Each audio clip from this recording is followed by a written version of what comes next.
குறைந்த விலை நிறைந்த தரம் தங்கள் தேவைகள் அனைத்தும் ஒரே இடத்தில் Jayachandran. GT Holidays, South India's #1 travel brand. You know you are special when you're with GT Holidays. நீலம் ஸ்டுடியோஸ் அப்ளாஸ் என்டர்டைன்மெண்ட் தயாரிப்பில் மாரி செல்வராஜ் இயக்கத்தில் துருவ் விக்ரம் நடிக்கும் பைசன் காலமாடன் அக்டோபர் 17 முதல் திரையரங்குகளில். நக்கீரன் நேயர்களுக்கு வணக்கம். இன்று நம்முடன் கருத்துக்களை பகிர்ந்து கொள்ள இணைந்திருக்கிறார் அதிமுக ஒருங்கிணைப்பு குழுவின் புகழேந்தியவர்கள். வணக்கம் சார். வணக்கம் நக்கீரனுக்கு வணக்கம். ராஜவேலு, நீண்ட நாட்களுக்கு பின்னால் உங்களுக்கு வணக்கம். வணக்கம் சார். தேசியமும் தெய்வீகமும் எனது கண்கள் என்று சொல்லி சுதந்திர போராட்ட தியாகியாக சட்டமன்ற தேர்தல், நாடாளுமன்ற தேர்தல் ஒரே நேரத்தில் வெற்றி கண்டது. ஏழை எளிய தாழ்த்தப்பட்ட மக்களுக்கு சொத்துக்களை முன்வந்து கொடுத்து அழகு பார்த்தது. இப்படி எத்தனையோ சொல்லிக் கொண்டு போகலாம். பசும்பொன் கண்ட ஒரு மாபெரும் தலைவன். அந்த தென் தமிழகத்தில் இருக்கின்ற மக்கள் தெய்வமாக போற்றி வணங்கக்கூடிய பசும்பொன்னையா பிறந்த நாளில் இன்றைய தினம் அவர் புகழ் வாழ்க என்று சொல்லி உங்களது பேட்டியில் நான் கலந்து கொள்கிறேன். இப்போ நீங்க கேள்வி கேட்கலாம். இன்னைக்கு நீங்க சென்னையில தேவர் சிலைக்கு மரியாதை செலுத்தினீங்க. OPS பசும்பொன்னுக்கு சென்றிருக்கிறார். போற வழியில செங்கோட்டையனை சந்திச்சிருக்கிறார். இருவரும் ஒரே காரில் பயணம் பண்ணியிருக்கிறாங்க. அங்கே போனப்ப டிடிவி தினகரனும் இருந்திருக்கிறார். 3 பேரும் மரியாதை செலுத்திருக்கிறாங்க. அதுக்கப்புறம் செய்தியாளர் சந்திப்புலாம் நடந்தது. அதிமுக ஆட்சியிலிருந்து விலகினதுக்கு அப்புறம் நீங்கள் அதிமுக ஒன்றிணையணும், பிரிந்தவர்கள் ஒன்று சேரணும், நீக்கப்பட்டவர்கள்லாம் சேர்க்கணும் அப்படின்னு சொல்லி தொடர்ந்து குரல் கொடுத்துட்டு வரீங்க. இப்போ OPS செங்கோட்டையன் பிரிந்தவர்கள் ஒன்று சேர்ந்தாதான் நல்லா இருக்கும் அப்படின்லாம் சொல்லியிருக்கிறாங்க. அதுக்கான சபதம் எடுத்திருக்கிறோம் இந்த நினைவிடத்தில் அப்படின்லாம் சொல்கிறாங்க. எப்படி பார்க்குறீங்க? அதாவது ஒரு நல்ல நாளில், நான் சொன்ன பசும்பொன்னையா பிறந்த நாளில் அண்ணன் செங்கோட்டையன் அவர்கள் நீண்ட நாளாக கருத்துக்களை பரிமாறி வந்தார்கள். என்னடா பர்சனலாக கூட சொல்லியிருக்காரு. அதான் ரொம்ப நீட்டா அழகா சொல்லியிருக்காரு. என்னன்னு கேட்டீங்கன்னா, எல்லோரிடமும் பேசிக் கொண்டிருக்கின்ற மிக விரைவில் எல்லாரும் சந்திச்சிடலாம் என்பதை மிக தெளிவாக சொல்லிக் கொண்டிருந்தார்கள். இந்த நிலையில் 10 நாள் கெடு விதிச்சாரு. நடுவில் பார்த்தீங்கன்னா அப்புறம் அதிமுக தலைமை கழகம் டெல்லியில இருந்து போன் வந்துச்சு. இப்போ தலைமை கழகம் தான் இங்க இல்லையே, உங்ககிட்ட சொல்லியிருக்கேன், டெல்லியில தான். அங்கே போய் வந்தவர் அவங்க ஏதோ கொஞ்சம் அமைதியா இருங்க, அவசரப்படாதீங்கன்னு சொன்னதை எடுத்து பொறுமையாக அதை அப்படியே டீல் பண்ணிட்டு இருந்தாரு.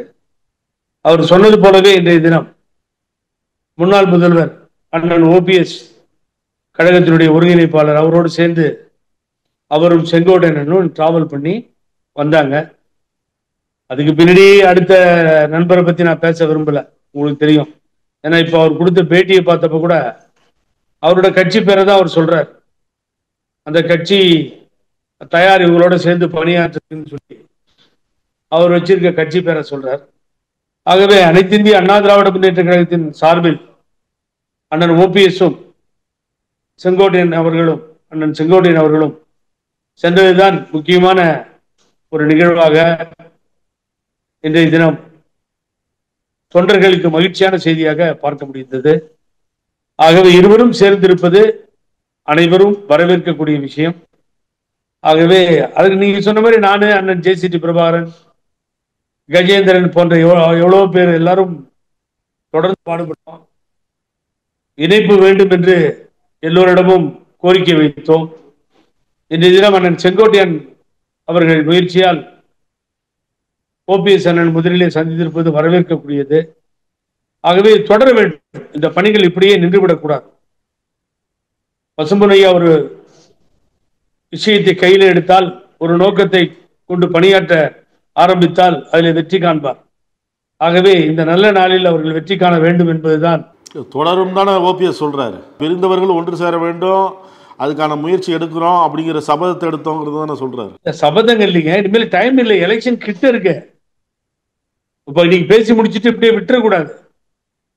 தேர்தலில் சேர்ந்து பணியாற்றுவோம் இன்னொருத்தர் 3வது ஆள் சொல்றாருல்ல, அதே மாதிரி தேர்தலில் சேர்ந்து பணியாற்றுவோம் இவங்களும் ரெடியா இருக்கணும்ல. ஆகவே அதிலே கவனம் செலுத்த வேண்டும். அதில் வெற்றி பெற இவர்கள் காரணமாக இருக்க வேண்டும். இப்போ ரொம்ப காமெடி இருக்கு, தமாஷ் கேளுங்க. என்னன்னா, ஒரு கட்சியிலிருந்து நீக்கப்பட்டவர்களோடு யாராவது தொடர்பு வைத்துக் கொண்டால், உங்களுக்கு தெரியல, அவர்கள் மீது கடுமையான நடவடிக்கை எடுக்கப்படும். இது கட்சியிலிருந்து எடுக்கும் போது அந்த ஸ்லோகன் வந்துடும். கண்ணிய குறைவாக அதாக இதாக கட்சிக்கு களங்கம் ஏற்படுத்தும் வகையில் நடந்து கொண்டதால் இவர் கட்சியின் அடிப்படை உறுப்பிலிருந்து நீக்கப்பட்டார். எங்க ஆபீஸ் உடைச்சாரு, புகழேந்தி எடுத்தோம், ஓபிஎஸ் எடுத்துட்டோம். அவங்க 4 பேர் போய் சேலஞ்ச் பண்ணி ஜேசிடி பிரபாகரனோட கோர்ட்ல போய் சேலஞ்ச் பண்ணி நிற்கிறாங்க எக்ஸ்பல்ஷனை எதிர்த்து. ஒரு பக்கம் சூரியமூர்த்தி எல்லாம் கேஸ் போட்டிருக்காரு, என்னோட கண்டெம்ட் கேஸ் டெல்லியில இருக்கு. இப்படி வழக்குகளா இருக்கு, விடுங்க. ஆனா நான் என்ன சொல்ல வரேன்னு சொன்னா, அப்படி வழக்குகளை தொடர்ந்தவர் இது போன்ற நிலைமையை உருவாகுவதற்கு காரணமாக இருந்தவர்லாம் சொன்ன ஓபிஎஸோட இன்னைக்கு அண்ணன் செங்கோட்டையன் சந்தித்து விட்டார் இல்லையா? அப்ப ஏன் பழனிசாமி வேடிக்கை பார்க்கிறார்? 3 மணி நேரம் 4 மணி நேரம் ஆகி போச்ச. 2 பேரும் ஒன்னாதான் டிராவல் பண்ணி மதுரையிலிருந்து வராங்க, அங்க இறங்குறாங்க. இவர் யார் யார் கட்சியில சேர்த்துக்க முடியாது, அவங்களோட நான் கூட்டு வச்சுக்க முடியாதுன்னு சொன்னாரோ அவர்களோட செய்தியாளர்களை சந்தித்து விட்டார்கள். ஆக செங்கோட்டையன் அண்ணனை கட்சியிலிருந்து நீக்க வேண்டும். ஏன் தைரியம் இல்லை பழனிசாமிக்கு? அத பழனிசாமி முடிவெடுக்க முடியாது. ஏன் எடுக்க முடியாதுன்னா, டெல்லியிலிருந்து உத்தரவு வர வேண்டும், டெல்லியில பர்மிஷன் வாங்கணும். ஒரு நோட் போட்டு அனுப்பிச்சு, ஐயா இது மாதிரி பாருங்க செங்கோட்டையன் அவங்களோட போயிட்டாரு அப்படின்னு முதலாளிகிட்ட கேட்கணும். டெல்லியில முதலாளி என்ன சொல்லுவாரோ அதை பொறுத்துதான் முடிவெடுக்கப்படும். ஒரு சமயம் முதலாளியே விருப்பம் தெரிவித்து திரு செங்கோட்டையன் அண்ணன் அவர்களையும் ஓபிஎஸ் அண்ணனையும் 2 பேரும் சந்திச்சுக்கோங்கன்னு சொல்லி உத்தரவு போட்டிருந்தா நீங்க ஒண்ணும் பண்ண முடியாது. அவங்க உத்தரவின் பேரில் தான் இவர்கள் சேர்ந்தார்கள்னா அங்க நீங்க பேசவே முடியாது. ஆகவே பழனிசாமியால ஒண்ணும் செய்ய முடியாது.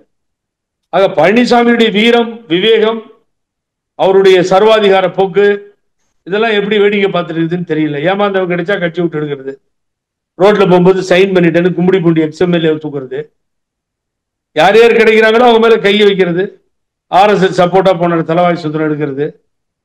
ஏன் இப்ப செய்யல அந்த காரியம் தண்டுறேன் நான். ஏன் தயங்குறாரு இவரு? 2 பேரும் வரட்டும் பேசிக்கோன்னு. 2 பேருக்கு 3 பேர் எல்லாம் மாறிட்டாங்க. ஆகவே பழனிசாமி வேடிக்கை பார்ப்பது ஏன்? எந்த பயம்? தலைமை உத்தரவு வர வேண்டும். அதுதான் பழனிசாமி பயப்படுறாரு. கை வைங்க செங்கோட்டையன் மேல, அப்புறம் பார்ப்போம் என்ன நடக்குதுன்னு. செங்கோட்டையனுக்கு ஆதரவா இருந்தவங்களெல்லாம் கட்சி பதவியில இருந்து தூக்குனாரு, கட்சியில இருந்து சில பேர் எடுத்தாரு, அந்த நடவடிக்கையெல்லாம் எடுத்தாருல்ல, அதே போல கொஞ்சம் டக்கு எடுப்பாரு. என்னைக்கு எடுக்கிறது சார்? நான் சொல்றதே நீங்க புரிஞ்சுக்கல. புரியுது. உடனே எடுக்க முடியாது. அதிகாரமும் இல்லை. எல்லா அதிகாரமும் டெல்லி வைத்திருக்கிறது, டெல்லி மைய புள்ளியாக இருக்கிறது. அவங்க சொன்னாதான் எடுக்க முடியும். எடுக்கிற தொலைஞ்சிருவாங்க. அவங்கள்ட்ட பர்மிஷன் வாங்கணும். பர்மிஷன் வாங்கின பின்னாடிதான் இவர் செயல்பட முடியும். இன்னைக்கு கொடுமை என்னன்னு கேட்டீங்கன்னா, தென் தமிழகமே தெய்வமா கருதக்கூடிய ஒரு ஒப்பற்ற தலைவர் பசுமன் ஐயா. நீ பாத்தீங்கன்னா குடும்பமாக அவரை போற்றுவதும், அவருக்கு மலர் தூவி மரியாதை செலுத்துவதும், பால் குடம் அது இதெல்லாம் எடுத்து பார்த்தீங்கன்னா ஆயிரக்கணக்கில் லட்சக்கணக்கில் மக்கள் திரண்டு நிற்பார்கள். இங்கேயே மெட்ராஸ்ல மவுண்ட் ரோட்ல அப்படித்தானே இருக்கு. அந்த ஆர்கனைஸ் இதெல்லாம் அருமையா ஏற்பாடு பண்ணிருக்கு. அப்படிப்பட்ட தேவரையா கடவுளாக நினைத்து அந்த மக்கள், தென்னிந்திய மக்கள் வணங்குகிறார்கள். நாமும் போற்றி புகழ்பாடுகிறோம். ஏங்க அவர் இடத்துல போய் நின்றுட்டு அந்த தம்பிதுரை அன்னைக்கு அடிச்ச மாதிரி திண்டுக்கல் சீனிவாசனை தள்ளி விடுறாருங்க. தள்ளுறாரு திண்டுக்கல் சீனிவாசனை. அந்த பூ போட விட மாட்டேன்றாரு, அப்புறம் ஏதோ முறைக்கிறாரு. என்னங்க இது? எவ்வளவு காலித்தனமான செயல். அப்புறமா இந்த பக்கம் திரும்பி வேர்க்குது, அப்படியே துடைக்கிறாரு துண்டுல. ஏன்னு கேட்டீங்கன்னா அவரு முகத்தை இவரால் பார்க்க முடியாது. 10.5% கொண்டு வந்து தென்னிந்திய மக்களுக்கு துரோகம் இழைத்த பழனிசாமி, அவர் நேரடியாக பார்க்க முடியாத தலைவர்கள் நாட்டிலே இருப்பார்களே, ஆனால் நேரா உத்து பார்க்க முடியாது. புரட்சி தலைவர் எம்ஜிஆரையும் அம்மாவையும், அதே மாதிரி இவருக்கு முதலமைச்சராக பண்ண சசிகலாவையும் என்கிற சின்னம்மா அவர்களையும் ஓபிஎஸ்சி நேரா பார்க்க முடியாது, முகத்துக்கு முகம் நேரா பார்க்க முடியாது. அது மாதிரி பசுமனையாவே அவர் பார்க்க முடியாம திரும்பி தொடக்கிறாரு, ஏதோ பண்றாரு, திண்டுக்கல் சீனிவாசனை பிடிச்சி தள்ளுறாரு. அப்புறம் நல்ல காலம் தம்பிதுரை அடிச்ச மாதிரி ஒன்றும் அடிக்கல, தள்ளி அசிங்கப்படுத்தியிருக்காரு, அவ்வளவுதான். இப்படிப்பட்ட சூழ்நிலை இப்ப அவருக்கு ஒன்றும் புரியாது. இன்னைக்கு பிறந்த நாள் அதுவுமா இப்படிப்பட்ட சூழ்நிலை மாற்றங்கள் ஏற்படுதுன்னு சொல்லி மண்டையை பிச்சுக்கிற சூழ்நிலையில தான் இருப்பார். ஆகவே நான் பழனிசாமிக்கு சேலஞ்ச் பண்றேன், உனக்கு தைரியம் இருந்தா நல்ல அரசியல்வாதியா இருந்தீங்கன்னா நீ அண்ணன் செங்கோட்டையனை எடுத்துப்பார் மெம்பர்ஷிப்ல இருந்து. இவ்வளவு நேரம் நீயே உன்னை பொதுச்செயலாளர் சொல்லிக்கிறல்ல, உனக்கு தைரியம் இருந்தா கைவை, மீதி நம்ம பார்த்துக்குவோம். நாங்கெல்லாம் சப்போர்ட்டா மாத்திரம் இல்லை, தொண்டர்கள் விருப்பமும் அதுதான், எல்லாரும் சேரணுன்றது.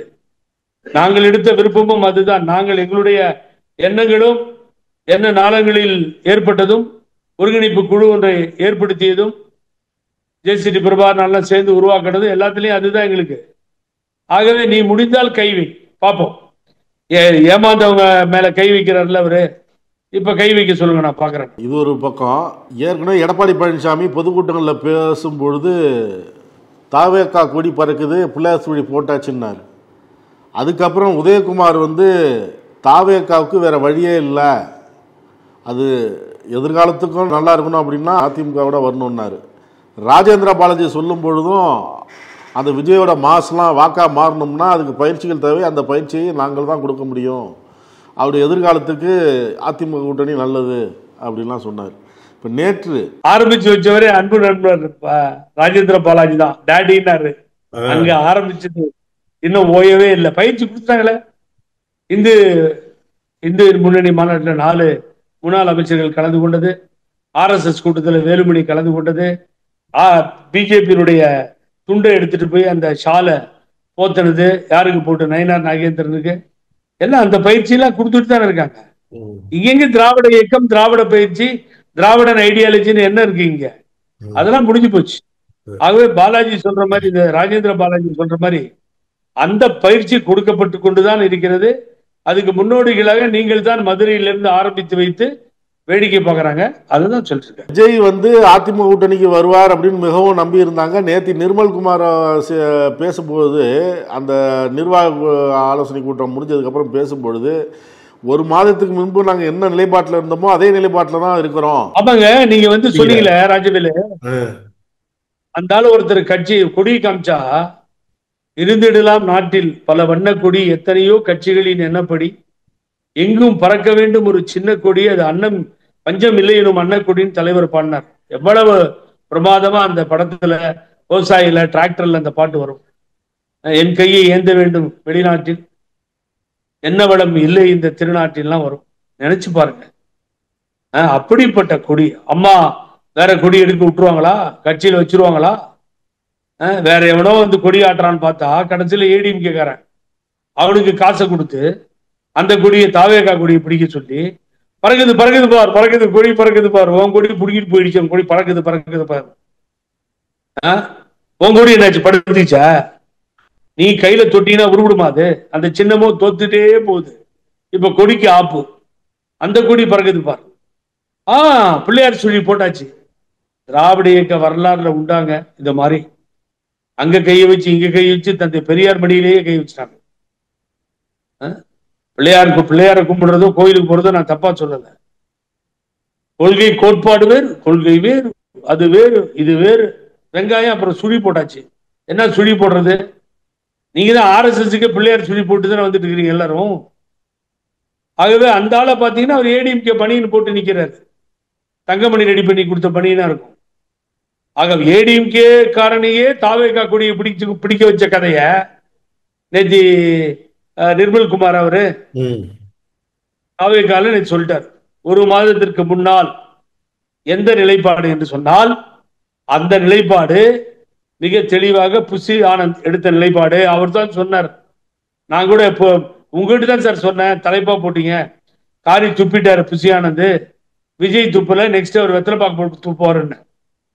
நடுவில் இவனுங்களே எடுத்துட்டு ஆடிக்கிட்டு, அவர் ஒரு தொந்தரவுல இருக்கும்போது 41 பேர் இறந்த உடனே அதை கையில வச்சுக்கிட்டு அவரை இவனுங்களே முடிவு பண்ணிட்டானுங்க, யாரும் இல்லை பக்கத்துலன்னு சொல்லி அடிச்சாங்களே ஆப்பு. 1 மாசத்துக்கு முன்னாடி இப்படி இருக்கும், அப்படிதான் ஸ்டடியா இருக்கும், நாங்க எந்த ஆட்டத்திலையும் இல்லைன்னு சொல்லி. ஆகவே ஒரு அட்மினிஸ்ட்ரேட்டிவ் தெரியாத ஆள்ல விஜய் சொல்லக்கூடாது, பழனிசாமி தான் சொல்லணும். ஒண்ணுமே தெரியாத ஒரு, இதனாலதாங்க திமுக ரொம்ப விரும்புது, முட்டாள் இருக்கிறது விரும்புது திமுக பழனிசாமி மேல எந்த ஆக்ஷன் எடுக்காத காரணம் தான். இந்த முட்டாள் இருக்க வரைக்கும் தான் நமக்கு ஆட்சி தொடரும்னு அவங்களுக்கு தெரியும். OPS, செங்கோட்டையன், டிடிவி தினகரன் 3 பேரும் ஒரு செய்தியாளர் சந்திப்பு, எங்களுடைய பயணம் தொடரும், அதிமுக மீண்டும் ஆட்சி அமைக்கணும், அதுக்கான பயணம் தொடரும், ஒன்றிணையணும், அதுக்கான பயணம் தொடரணும் அவங்க சொல்லிட்டாங்க.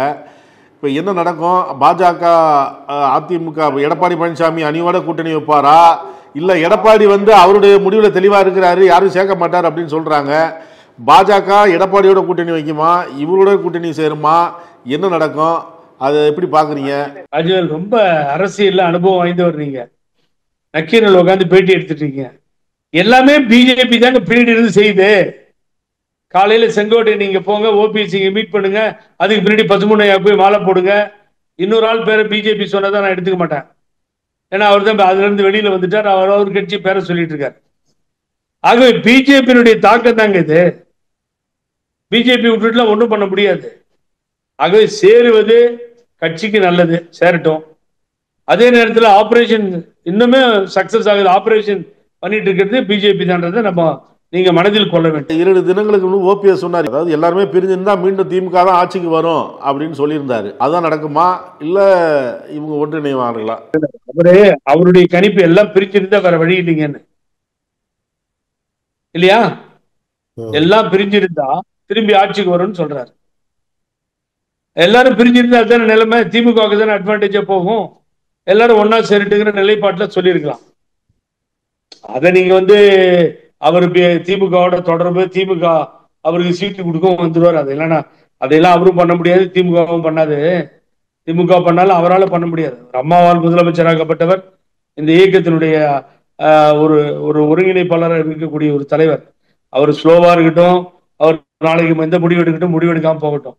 ஆகவே திமுக பார்ட்டிக்கும் அவருக்கும் சம்பந்தம் இருக்கிறதுக்கு வாய்ப்பு இல்லை. அதை நான் நம்புகிறேன். இன்னும் அதில் ஒன்றும் மாற்று கருத்து இல்லை. அதே போலதான் திரு கே செங்கோட்டையன் அவர்களும். ஆகவே அவர்கள் இருவரும், இன்னொருத்தர் வேற கட்சி நடத்துறாரு, அதை விடுங்க, நமக்கு வேணாம் அந்த வேலை. ஆகவே இதுதான் உண்மையான விஷயம். செங்கோட்டையன் ஏற்கனவே ஒன்றிணையணும் அப்படின்னு சொல்லி குரல் கொடுத்தாரு. நீங்கள் உட்பட பல பேர் போய் சந்திச்சிங்க, ஆலோசனை செஞ்சீங்க, சில குரல்கள் கொடுத்தாரு. அதுக்கப்புறம் அமைதி ஆயிட்டாரு, எந்த ஒரு முன்னெடுப்பும் இல்லை, அமைதி ஆயிட்டாரு. இப்போ இன்னைக்கு ஓபிஎஸோட சேர்ந்து பசும்பொன்னில் அஞ்சலி செலுத்துவதோடு ப்ரெஸ் மீட்டும் வச்சிருக்கிறாரு.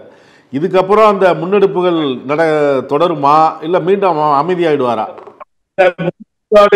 அந்த திட்டமிடுதல் இதெல்லாம் தான் செய்யறதுக்காக தான் அவ்வளவு தூரம் செங்கோட்டையன் போயிருக்காங்க. அதுல ஒன்றும் மாற்று கருத்தே இல்லை. அதை நான் செய்யறேன்னாரு, அவர் செஞ்சுக்கிட்டு தான் இருக்காரு. அது எங்கிட்ட அதான் சொன்னாரு, நம்ம எல்லாரும் இணைந்து போகணும், புகழேந்தி நீங்க முக்கியமா இருக்கணும், எல்லாரும் போவோம், இணைவோம் அப்படின்னு தான் செங்கோட்டையன் சொன்னாரு. நானு ஜெயசிடி பிரபாரன் எல்லாரையும் சேர்த்து தான் சொல்றேன். ஆகவே அந்த நிலைப்பாட்டை அவர் நடைமுறைப்படுத்துகிறார். அதுல எந்த மாற்று கருத்தும் இல்லை. அதனாலதான் ஒன்னா சேர்ந்திருக்காங்க. ஆனா இங்க பழனிசாமி பார்த்து திருத்தி வரணும். எல்லாரும் ஒன்னா சேரும் பொழுது என்ன நடக்கும்ன்றது அவர் யோசனை பண்ணணும். இனிமேல் முடியாது பழனிசாமி. எல்லாரும் ஒன்னா சேர ஆரம்பிச்சுட்டா அதை தான் மக்கள் விரும்புறாங்க. எல்லாரும் பழனிசாமி சேர்த்து ஒருங்கிணைக்கணும்ன்றது தான் மக்கள் விருப்பம், தொண்டர்கள் விருப்பமா கூட இருக்குன்னு வச்சுக்கோங்க. எல்லாரும் சேரும் பொழுது மக்கள் மனப்பான்மையும் தொண்டர்கள் மனப்பான்மையும் ரைட், எல்லாரும் ஒன்னா சேர்ந்துட்டாங்க, ஏடிஎம்கே ஓட்டு போடலான்னு ஒரு மனப்பக்குவம் ஏற்படும். ஏன்னா அடுத்த பக்கம் ஆப்படிச்சிட்டு இருக்காருல விஜய், ஒரு மாசத்துக்கு முன்னாடி எடுத்த நிலைப்பாடு தானே. என்னங்க அர்த்தம்? அப்ப கூட்டணி இல்லைன்னு சொன்னா நீங்க என்ன வச்சு சொந்தம் கொண்டாடிட்டு இருக்க, புத்தி இருக்கான்னு அர்த்தம். அதுக்கு அது ஒரு மரியாதையா சொல்லிட்டு போயிட்டாரு. அவ்வளவுதான் பேட்டி கொடுத்தவரு. அவர்கள் ஒரு நாளும் பழனிசாமியை ஏற்றுக்கொள்ள மாட்டார்கள், பழனிசாமியை ஒப்புக்கொள்ள மாட்டார்கள். அவரே அவங்களுக்கு அரசியல் வாழ்விற்கு மண்ணை வெட்டி உள்ள போய் விழுந்துட மாட்டாங்க. ஆகவே அதில் விஜய் எப்பொழுதும் தயாராக இல்லை. இப்ப பாருங்க, ஒவ்வொரு தடவையும் ஏதாவது ஒண்ணு சொல்லி அதுக்கு பின்னாடி ஃபெயிலியர் ஆகுதுதான் நம்ம பார்த்துக்கிட்டு இருக்கோம். இப்ப விஜய் கிட்ட போய் எங்கிட்ட இருக்காரு விஜய்ன்ற மாதிரி காமிச்சு அசிங்கமாயி போச்சு. விஜய் நெருங்க முடியல சார் அவங்களால. நான் உண்மையை சொல்றேன். அவரை சந்திக்கிறதுக்காக முயற்சி பண்றாங்க, அவரை சந்திக்கிறதுக்கு செய்தி அனுப்புறாங்க, ஒன்னுத்துக்கு ரெஸ்பாண்ட் பண்றதே இல்லை, பழனிசாமி பத்தி பேசுறது இல்லை. அம்மா வளர்த்த இந்த இயக்கம், தலைவர் வந்த இயக்கம், இந்த இயக்கம் எப்படி போய் நிக்குது பாருங்கன்னு சொல்லி லாஸ்ட் ஸ்பீச்ல அவரோட பேச்சில் விஜய் சொன்னார். ஆகவே தன்னுடைய இயக்கம் தன்மானமிக்க இயக்கம், நான் தான் தலைவர், என் பின்னால் வர வேண்டும் சொல்லுங்களேன். தேதி இருந்தா பாக்குறேன். நான் முதல்ல அமித்ஷா இருந்து அடி விடும், பிஜேபியில இருந்து அடி விடும். சார், ஒரு கேள்வி எழுப்பியிருக்கீங்க, முடிஞ்சாலும் செங்கோட்டையனை நீக்கி பாருங்க, மெம்பர்ஷிப்ல இருந்து கூட நீக்கி பாருங்க அப்படின்னு ஒரு சவால் விட்டுருக்கீங்க. பொறுத்திருந்து பார்ப்போம் எடப்பாடி பழனிசாமி என்ன முடிவெடுக்கிறார் அப்படின்னு. நிச்சயமாக, ஏன்னா ஏமாந்தம் கிடைச்சா ஏய்க்கிற கூட்டத்தினுடைய தளபதியாக இருக்கின்ற இந்த பழனிசாமி உனக்கு உண்மையிலே தில்லு இருந்துச்சுன்னா கட்சி கட்டுப்பாட்டை மீறின பின்னாடி நீ என்ன ஒழுங்கு நடவடிக்கை எடுக்கணுமோ எடு பார்ப்போம். ஆகவே உனக்கு பாஸ் சொன்னதான் எடுக்க முடியுன்ற நிலைமையில் இருக்கிறன்ற நான் சொல்றது உண்மையிடும். ஆகவே எது உண்மை என்பதை பொறுத்திருந்து பார்ப்போம். ஆகவே இன்றைய தேவர் பிறந்த நாளில், ஐயா பிறந்த நாளில் ஓபிஎஸும் அண்ணன் செங்கோட்டையனும் சந்தித்து வரவேற்கத்தக்கதாக பார்க்கிறேன். பொறுத்திருந்து பார்ப்போம். நன்றி சார். தேங்க்யூ. இனிய வாழ்த்துக்கள். பார்க்கின்ற நேயர்களுக்கு நெஞ்சார்ந்த நன்றி. நக்கீரன் டிவிக்கு சப்ஸ்கிரைப் செய்யுங்கள். உங்கள் ஆதரவே எங்கள் பலம். ஆசிரியர்களுக்கு நண்பனாகவும் மாணவர்களுக்கு ஆசானாகவும் திகழும் தேர்வு வழிகாட்டி. ஒவ்வொரு பாடத்திற்கும் அனுபவமிக்க ஆசிரியர்களின் துல்லியமான தெளிவான விடைகள். CNC இருக்கு, தேர்வு பயம் எதற்கு? இது தீரன் பப்ளிஷிங் ஹவுஸ் விற்பனை வெளியீடு.